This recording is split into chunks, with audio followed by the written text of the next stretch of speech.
Bonjour, bonsoir et bon après-midi, chers orateurs et participants du monde entier.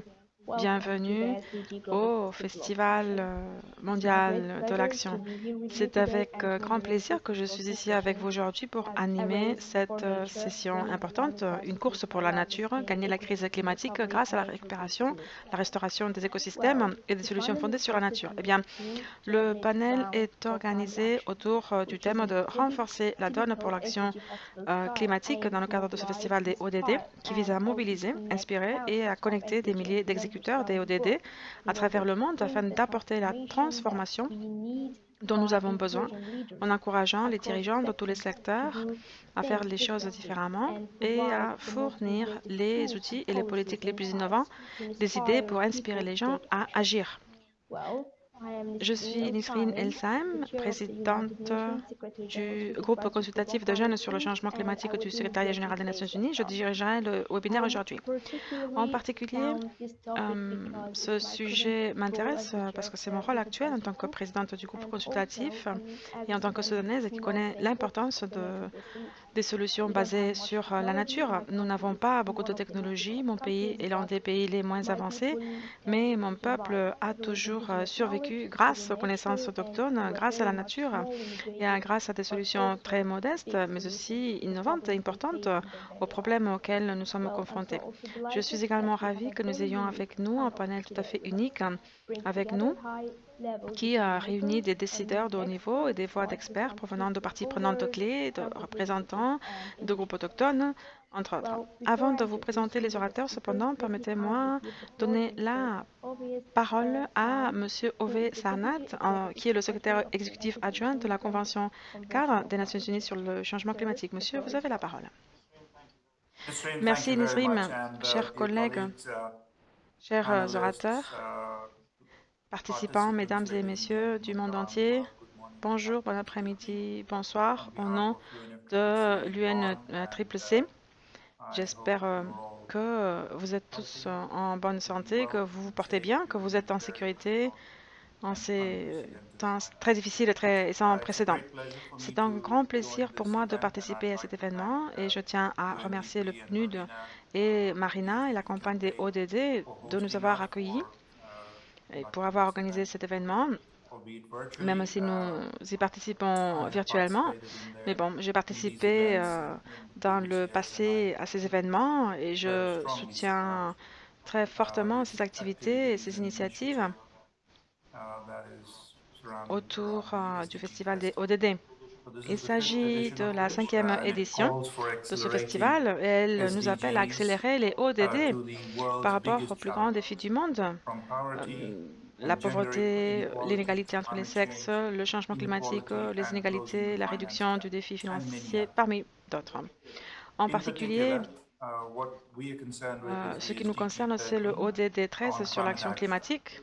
And Et that is, we à believe, notre it's avis, nous pensons intrinsically que linked to all ceci other est 16 lié goals of the à tous les 2030 autres 16 Agenda for objectifs du Sustainable programme du développement Development. durable à l'horizon As countries around the world seek to 2030. mitigate, to Alors que les adapt, pays du monde entier and to cherchent build à atténuer resilience to the et à impacts of s'adapter, à climate change, renforcer leur résilience face aux actions impacts du changement rooted climatique, in les actions managing, enracinées dans la protecting, gestion, la protection restoring et la restauration natural des ecosystems are écosystèmes gaining naturels a lot of gagnent momentum and beaucoup traction. d'élan et de And that this is dynamisme. an Et extremely positive celle-ci est trend. une tendance extrêmement These positive. actions are Ces also actions sont known as également appelées nature-based solutions. solutions basées sur la nature. Humans are not Les separate humains ne from sont nature. pas We séparés de know la this. nature, nous le This savons. dichotomy Cette is no longer dichotomie n'est plus defensible. défendable. Recently, the Récemment, le Secretary secrétaire General général a reported that dit making que peace faire with la paix nature avec la nature, was enfin c'est un released rapport qui a as a été UN publié, report, et dans and in ce that, for rapport, too il a dit que long, pendant we have très been longtemps, waging nous war avons mené une and a guerre senseless insensée and et suicidal war suicidaire on contre la nature. nature. C'est ce qu'il a That's dit. what he said. The Il en result is résulte three interlinked trois crises environmental environnementales crises: interdépendantes, climate les disruption, perturbations climatiques, biodiversity la perte de loss, and biodiversité et la pollution that threaten our pollution viability qui menace as a notre viabilité en species. tant qu'espèce. In Et en addition plus, to bien sûr, urgently la reducing réduction, greenhouse gas nous emissions devons from réduire d'urgence les human-induced émissions activities, we des gaz must à effet also de work with serre nature. provenant des This is activités essential to humaines. achieve the Ceci net zero est emissions essentiel by pour 2050 atteindre les émissions nettes zéro d'ici 2050 et pour développer notre résilience face au risque du changement climatique. Et nous devons bien sûr améliorer simultanément le bien-être humain et la protection de la biodiversité. Dans ce panel aujourd'hui, avec de nombreux participants et panélistes très accomplis, nous apprendrons par rapport aux problèmes réels. Nous connaîtrons également des solutions qui vont de la gestion durable des forêts avec des caractéristiques de biodiversité de grande valeur, l'application de preuves scientifiques à l'engagement actif des communautés autochtones et des jeunes dans le développement de stratégies fiables en émissions de carbone et de résilience climatique. Voilà des cas que vous entendrez qui ne sont que quelques exemples concrets d'actions que les pays peuvent utiliser pour mettre en œuvre leur plan d'action climatique. Et plus précisément, il s'agit de contributions déterminées au niveau national pour transformer les engagements climatiques dans des actions concrètes. Vous tous, en tant que participants à cet événement, vous connaissez très probablement très bien le changement climatique et ses conséquences, ainsi que l'urgence d'aborder et de prendre des mesures climatiques efficaces. Permettez-moi maintenant de souligner votre rôle, le rôle de la société civile dans la mise en œuvre de l'accord de Paris et notre effort commun pour aller de l'avant d'une manière plus verte, plus propre et plus saine pour tous. Je parle donc de bâtir un avenir qui protège la planète, qui respecte la Terre, les océans et qui reconnaisse l'importance de la biodiversité et de bâtir encore mieux après la pandémie du Covid-19 en tirant parti des solutions basées sur la nature. Les jeunes en particulier jouent un rôle extrêmement important dans le plaidoyer pour le climat et ne cessent de rappeler aux décideurs du monde entier l'importance d'une transformation rapide et radicale. Reconnaissant la nécessité d'une participation inclusive, les parties de l'UNFCCC et de l'accord de Paris ont identifié des actions spécifiques pour faciliter la participation des jeunes à l'action climatique. De plus, chez l'UNFCCC, comme vous le savez, nous encourageons et nous soutenons les jeunes à s'engager dans le processus intergouvernemental sur l'action climatique à travers l'action pour l'autonomisation.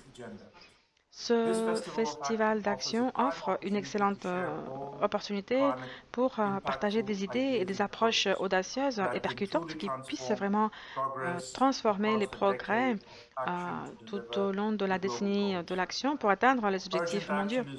Une action urgente est nécessaire à tous les niveaux et j'exhorte tous les participants, tous les exécutants des ODD, à influencer vos gouvernements, vos sociétés pour finaliser les dernières parties de l'accord de Paris cette année lors de la COP26 à Glasgow. Et puis, d'aller de l'avant vers une mise en place très solide et efficace parce que nous n'avons pas de temps à perdre, nous devons agir rapidement et nous devons bien faire les choses. Tous les acteurs doivent être impliqués et faire partie de la solution et faire également partie de cette construction de l'histoire. Et nous croyons fermement que nous pouvons tous participer à cela. Notre secrétariat, l'UNFCCC et moi-même, je suis très heureux de voir ici le Centre de collaboration régionale du Panama. Nous sommes tous ici impatients de vous joindre main dans la main, de travailler ensemble pour soutenir vos activités, vos actions et votre ambition. Je remercie encore une fois tous les organisateurs et participants et je vous souhaite une discussion très bonne et constructive. Merci beaucoup. Merci beaucoup, monsieur, d'avoir attiré notre attention sur des questions très importantes comme la biodiversité, les défis du Covid-19 ainsi que l'accord de Paris. Ceci nous aidera beaucoup à articuler et à remodeler les discussions que nous aurons dans les séances à venir. Merci beaucoup de nous avoir rejoints. Maintenant, permettez-moi de vous présenter nos conférenciers panélistes d'aujourd'hui. Tout d'abord, nous avons Madame Ligia Castro, conseillère du ministre et directrice du changement climatique du ministère de l'Environnement du Panama. Ensuite, nous avons Dr Nathalie Sedon, professeure de biodiversité à l'Université d'Oxford et directrice de Natural Based Solutions Initiative. Troisièmement, nous avons Dr Pina Yarvasi, directrice générale du conseil d'administration de la FSC Indigenous Foundation. Et quatrièmement, nous avons Hita Lakhani, éducatrice pour la lutte contre le changement climatique et point focal mondial pour les jeunes filles de Mumbai en Inde. Bienvenue à toutes. J'espère que nous aurons une discussion très intéressante. ensemble. Je poserai deux séries de questions. Tout d'abord, je vous donnerai la parole pendant 3 minutes pour que vous répondiez à ma question. Et puis, je demanderai à mes collègues de vous prévenir lorsqu'il ne vous reste que 30 secondes pour que vous puissiez conclure votre argumentation. La première question est, à votre avis, quelle est la récupération potentielle, la restauration et les solutions dont nous avons besoin pour répondre globalement à l'accord de Paris et à leur engagement dans ce contexte? Je passe tout d'abord la parole au Dr Nathalie pour qu'elle nous parle de ce que la science propose. Dr Nathalie, vous avez la parole. Merci beaucoup, c'est merveilleux d'être ici aujourd'hui. Alors, les solutions fondées sur la nature sont des actions qui impliquent de travailler avec la nature pour faire face au changement sociétal. Et ces solutions sont largement saluées comme étant une triple victoire pour la perte de diversité, le changement climatique et le développement durable. Mais les preuves scientifiques montrent que ce scénario de triple victoire n'est pas garanti. Les solutions basées sur les finances pour offrir des avantages durables aux gens, les écosystèmes eux-mêmes doivent être sains et résilients. En plus d'être conçus pour offrir des avantages durables aux personnes, les solutions fondées sur la nature doivent également être explicitement conçues pour soutenir la biodiversité. La mesure dans laquelle les solutions fondées sur la nature soutiennent la biodiversité varie considérablement selon les différents types d'interventions discutées. Il est clair que la protection des écosystèmes intacts ou la restauration des paysages dégradés à leur état naturel peuvent apporter des avantages significatifs pour la biodiversité. Cependant, les résultats pour la biodiversité et de la création d'un nouvel écosystème dépendront des espèces utilisées, de l'état du paysage avant l'intervention et bien sûr de l'échelle à laquelle ces résultats sont mesurés. Par exemple, il est très important de comprendre que si une plantation d'arbres non indigènes remplace un écosystème indigène intact, tel qu'une ancienne prairie, des tourbières, des bois ou des forêts tropicales, les résultats de la biodiversité seront généralement médiocres. Et il y a des preuves qui indique que tel est le cas dans de nombreux endroits. Il est également prouvé que là où les cadres réglementaires sont faibles et les terres facilement appropriées, des plantations et d'autres interventions fondées sur la nature peuvent être établies sans respecter des fois les droits aux revenus des communautés locales ou les connaissances des peuples autochtones qui ont souvent des connaissances considérables sur la meilleure manière de travailler avec la nature et qui jouent un rôle dans la lutte contre la biodiversité. Ils doivent donc prendre les décisions relatives à l'utilisation des terres, ignorer les liens culturels que les communautés entretiennent avec les écosystèmes locaux en tant que source de subsistance et souvent d'identité n'est pas seulement profondément contraire à l'éthique, mais ce n'est pas durable à long terme. Donc pour être clair, les solutions basées sur la nature sont des partenariats basés sur le lieu ou la relation entre les personnes et la nature. Il y a des principes généraux qui peuvent guider les investissements. Il y a en particulier un consensus de plus en plus profond sur l'importance cruciale de protéger, de restaurer et de relier les habitats biodiversifiés à travers les paysages pour le large éventail d'avantages qu'ils apportent.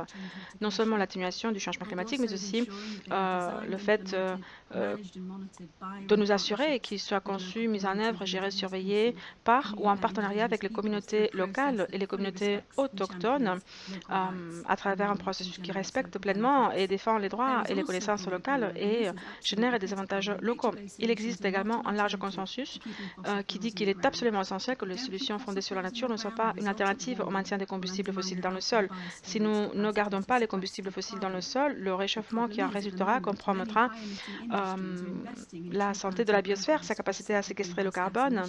Le problème, c'est qu'à l'heure actuelle, de nombreuses industries à forte émission investissent dans des programmes de plantation d'arbres pour compenser les émissions de gaz à effet de serre et cela crée un risque moral énorme. Il est donc essentiel d'investir dans des solutions fondées sur la nature pour nous assurer que tout d'abord, il existe des actions ambitieuses, crédibles et vérifiables pour éliminer progressivement l'utilisation des combustibles fossiles et deuxièmement, que ces entreprises soutiennent également des solutions basées sur la biodiversité. L'UICN a développé une norme mondiale pour les solutions basées sur la nature et nous avons développé des rencontres politiques de haut niveau pour permettre des solutions réussies et durables basées sur la nature. Merci beaucoup. Merci pour vos idées. Nous faisons tous confiance à la science. En tant que scientifique moi-même, je sais combien il est important d'inclure la science dans l'élaboration des politiques et puis dans les mécanismes d'élaboration. et de mise en place de ces politiques. Maintenant, je vais passer la parole à notre représentante du gouvernement. Je donne donc la parole à Madame Castro de Panama pour qu'elle partage avec nous son point de vue par rapport à cette même question. Avons-vous une chance d'atteindre réellement ce que nous voulons? Eh bien, au Panama, nous avons publié en décembre le rapport mis à jour des engagements du pays comme une approche intégrale d'atténuation et d'intégration et en tant qu'outil climatique de planification et de gestion. 10 secteurs et 10 domaines sont inclus de l'économie nationale avec 29 engagements sur l'énergie, les forêts, les infrastructures durables, la santé publique, la biodiversité, la gestion intégrale des bassins hydrographiques, l'économie circulaire, les colonies humaines, les systèmes marins côtiers, l'agriculture et l'élevage. Tous ces domaines comprennent la mise en place de solutions basées sur la nature. Pour cela, nous avons également développé un système de suivi, évaluation et d'évaluation avec 17 indicateurs d'adaptation. 2 qui sont qualitatifs et 15 qui sont quantitatifs qui nous permettront de mesurer au fur et à mesure le progrès de cette adaptation climatique. Ces solutions basées sur la nature nous permettent de travailler avec des communautés vulnérables, des écosystèmes et des systèmes de production visant l'amélioration de la gestion environnementale, les moyens de vie et surtout générer des emplois dans toute la chaîne de valeur qui nous permettent de contribuer à la récupération économique. En ce moment, nous prenons comme référence ce rapport créé dans le cadre du Panama pour la préparation du plan national de l'action climatique, conçu comme un programme d'investissement public. Et nous avons souhaité identifier parfaitement tous ces investissements pour que chacun d'entre eux incorpore des solutions basées sur la nature. En ce moment, également, nous travaillons à la loi cadre pour le changement climatique qui inclura également les solutions basées sur la nature. Et en plus, nous avons mis à jour la réglementation sur les études d'impact environnementaux. Ceci nous permettra d'incorporer transversalement le changement climatique tout en introduisant la gestion non seulement du risque de désastre, mais aussi des risques climatiques, la vulnérabilité et l'adaptation avec des mesures et des solutions basées sur la nature et la réduction de l'empreinte carbone des projets. Ceci permettra qu'en 2022, tous les projets publics et privés approuvés dans le système d'évaluation des études d'impact environnemental soient considérés comme étant des projets verts pour le financement climatique parce qu'ils vont incorporer transversalement les critères d'adaptation et d'atténuation. L'avantage des solutions basées sur la nature, c'est qu'elles nous permettent de faire que notre économie soit plus résiliente, mais en même temps augmenter la capture des gaz à effet de serre. Merci. Merci beaucoup pour avoir partagé votre expérience avec nous. Maintenant, je vais vous présenter une personne très importante pour moi, une collègue du mouvement pour le climat, une jeune femme que j'admire vraiment et dont je suis fière. Et je pense que sa présence aujourd'hui apporte une très bonne valeur à ce panel, à côté de nos experts et de nos expertes, de nos représentantes gouvernementales. Hita, vous avez la parole. Merci beaucoup. C'est un grand plaisir que d'être ici avec vous. Chers collègues, comme vous l'avez déjà dit, les solutions basées sur la nature font partie intégrante du processus de l'accord de Paris, également de la réalisation des ODD d'ici 2030. Ce sont des solutions qui ne se concentrent seulement sur récupérer ce que nous avions, mais c'est une combinaison entre la résilience et le développement. Nous devons nous assurer que nous ne détruisons pas les systèmes naturels. de la planète. Je crois que ceci est très important pour nous tous, pour nous toutes. Nous devons voir comment ces systèmes naturels jouent un rôle essentiel. Nous avons tous besoin d'eau propre et donc nous avons besoin de ces écosystèmes. Nous pouvons avoir des systèmes de purification, mais nous devons commencer par les protéger. Et nous devons voir que si nous avançons de la même manière, nous détruisons notre système, ce qui nous permet de survivre. Donc, nous ne pouvons plus continuer comme cela. Je pense que nous devons continuer à mettre l'accent sur le fait que lorsque nous parlons de solutions basées sur la nature, nous parlons de faire que ceci soit une priorité. Nous devons travailler ensemble avec nos systèmes naturels. Et pour cela, nous devons nous assurer que non seulement nous luttons pour l'atténuation climatique, mais que ces solutions basées sur la nature nous aident à mieux nous adapter à ce changement climatique. Nous devons travailler pour un futur plus vert. Nous devons avoir une approche holistique et ceci est clé pour la solution par rapport au problème du changement climatique. Merci beaucoup, Ita. Je sais que les jeunes, et en particulier les jeunes filles, ont marché un long chemin pour essayer d'inclure la nature, pardon, les solutions basées sur la nature. Par exemple, lors du sommet de l'action climatique de 2019 qui s'est tenu en septembre à New York, vous avez beaucoup contribué. Nous apprécions donc vraiment les efforts des jeunes et le fait qu'ils soient toujours au premier rang. Maintenant, je vais donner la parole à Pina. Vous avez maintenant la parole. Nous aimerions écouter votre expérience. Oui, merci. Comme il a déjà été dit auparavant, la gestion durable des forêts concerne plusieurs ODD, comme par exemple la qualité des genres. Il y a quelques années, nous avons changé notre standard. C'est donc pour apporter la flexibilité du rôle des femmes en tant que travailleuses forestières. Ça, c'est un exemple de la façon dont la gestion forestière peut également apporter des avantages en matière d'égalité des sexes. En plus de cela, nous devons reconnaître l'importance d'intégrer les solutions basées sur la nature à travers la diversité des forêts. Nous avons créé un programme pour éteindre et pour mettre en place la certification des services et des systèmes de gestion durable des forêts. De cette manière, nous sommes en train de constater des impacts positifs sur les services de l'écosystème, comme par exemple la séquestration du carbone, la conservation de la biodiversité, la conservation des sols, de l'eau et l'utilisation de la forêt à des fins récréatives. Et nous constatons déjà aussi que de nombreuses communautés et des peuples autochtones, en particulier en Amérique latine, reçoivent déjà des avantages financiers pour la conservation et la restauration de ces services écosystémiques. Je peux vous donner des exemples. Par exemple, au Brésil, en Amazonie brésilienne, il y a une communauté qui a pu vérifier ces systèmes de biodiversité et de carbone.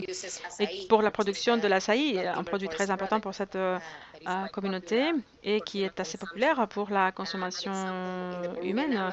Un autre exemple, en Amazonie péruvienne, nous travaillons avec des entreprises énergétiques pour promouvoir la conservation de nos habitats en collaboration avec les peuples autochtones et les entreprises forestières de la région. Et puis, un autre exemple, c'est une coopérative composée essentiellement par des femmes en Équateur qui ont déjà connu les impacts très positifs sur la conservation de l'eau. Donc voilà, il y a plusieurs exemples qui montrent une nouvelle tendance. Il y a de nouveaux acteurs qui ont de plus en plus d'intérêt pour cette gestion durable des forêts. Et cette certification est un moyen pour prouver les impacts qu'ils créent à travers leurs actions. Merci. Merci. C'est très enrichissant d'entendre ces différents aspects des histoires, ces différents aperçus de différents secteurs. Eh bien, en tant que jeunes qui travaillons pour le changement climatique, nous disons qu'il est temps vraiment de passer à l'action. Et donc maintenant, j'aimerais que nous parlions de comment agir, comment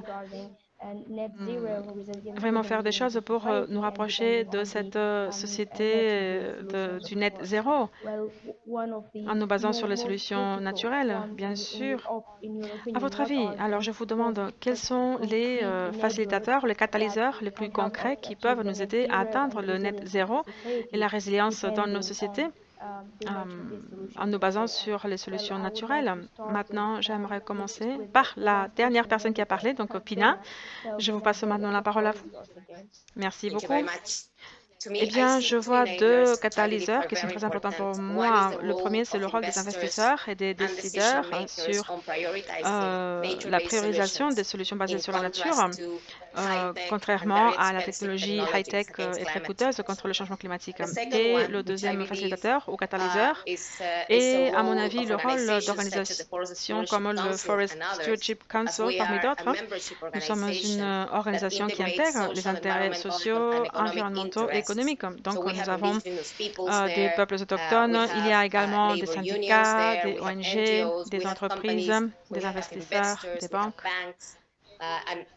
Et tous ces acteurs sont intéressés à la bonne gestion des forêts. Je pense donc que nous devons élargir le rôle de la foresterie également du point de vue de la gouvernance dans la perspective du paysage et utiliser ces réseaux et l'intégration des acteurs pour améliorer cette gouvernance et leur prise de décision. La prise de décision des peuples autochtones et des communautés locales sur la meilleure manière de mettre en place ces solutions naturelles pour que ces solutions leur apportent également des avantages économiques et sociaux. Merci beaucoup, Pina. Maintenant, nous passons à la représentante du gouvernement. D'après vous, comment les sociétés peuvent atteindre cette situation de net zéro dans le contexte actuel dans lequel nous vivons? Madame Alicia Castro, vous avez la parole. Eh bien, il s'agit de travailler avec toutes les parties prenantes de la société dans le renforcement des capacités, non seulement dans nos régions autochtones et dans nos populations. Il faut également travailler avec le secteur privé afin de transformer la manière dont il travaille. En ce sens, au Panama, nous venons de terminer notre inventaire de missions à la direction du changement climatique. Essentiellement, nous avons travaillé avec des jeunes qui sont très bien préparés. Et avec des preuves scientifiques, nous pouvons annoncer que nous sommes un pays carbone négatif. Il y a 3 pays seulement carbone négatifs, le Suriname, le Bhoutan et le Panama. Et nous l'avons construit pendant des années. Cela essentiellement avec des solutions basées sur la nature, en travaillant avec les personnes, avec les institutions publiques, avec les entreprises, avec les communautés, pour pouvoir gérer des systèmes productifs et des processus naturels. Par exemple, la restauration des terres dégradées, les bassins hydrographiques, les zones humides, les corails, les pâturages. Voilà, nous voulons d'une part gagner en termes de résilience, mais aussi nous voulons respecter cet engagement de rester un pays carbone négatif comme une contribution phase à cette crise que nous vivons. Nous avons réussi pour ce qui est de la restauration des forêts et dans leur connectivité à travers la régénération des forêts naturelles, la restauration, la conservation des forêts. Le système forestier et de pâturage pour le développement d'un élevage et d'une agriculture durable adaptée au changement climatique et qui en même temps permettent de réduire les émissions. Travaillons également très durement à la régénération de systèmes côtiers de dunes, la restauration des zones humides côtières qui nous permettent d'améliorer également la qualité de nos plages, la régénération de nos corails et des pâturages marins. Au Panama, ces actions climatiques de récupération, nous les réalisons dans le littoral Pacifique et sur le littoral Atlantique parce que nous avons perdu du territoire à cause de l'érosion et l'élévation des eaux des océans. Et ce sont les premières lignes de défense pour nos communautés vulnérables. nos écosystèmes et les systèmes productifs qu'il faut adapter à ces nouvelles conditions. Nous sommes en train également de restaurer des récifs de corail sur la côte des Caraïbes. C'est là où il y avait les plus grandes perturbations. En tout cas, nous essayons de renforcer les capacités productives locales pour générer des emplois dans toute la chaîne de valeur. Et tout en créant, comme je vous l'ai dit avant, cette ligne de défense face à l'érosion marine et à l'augmentation du niveau de la mer et surtout ce qui est de plus en plus fréquent au Panama, à savoir les fortes tempêtes côtières. Merci beaucoup. Merci beaucoup. Le fait d'entendre qu'il existe un plan de la part d'un gouvernement du monde eh bien, nous fait sentir plus en sécurité et nous encourage également à faire beaucoup plus d'activités. Eh bien, revenons au jeune Ita. Que pensez-vous, d'après vous, qu'est-ce qui est le plus important pour atteindre cette situation net zéro et la résilience basée sur les solutions basées sur la nature? Je sais que vous avez participé à différents événements concernant les solutions basées sur la nature. Alors, qu'avez-vous à nous dire? Vous avez la parole. Merci. Je crois que les meilleurs défenseurs de l'habitat sont les communautés autochtones et nous devons permettre à nos communautés de prendre le devant. Nous devons nous assurer qu'ils ont ces terres qui sont protégées et nous devons leur permettre de prendre les décisions. Ils peuvent nous montrer toute leur connaissance, leur sagesse. Nous devons écouter les scientifiques et nous devons nous unir avec notre écosystème, travailler tous unis. Il s'agit de trouver l'équilibre entre toutes les parties prenantes.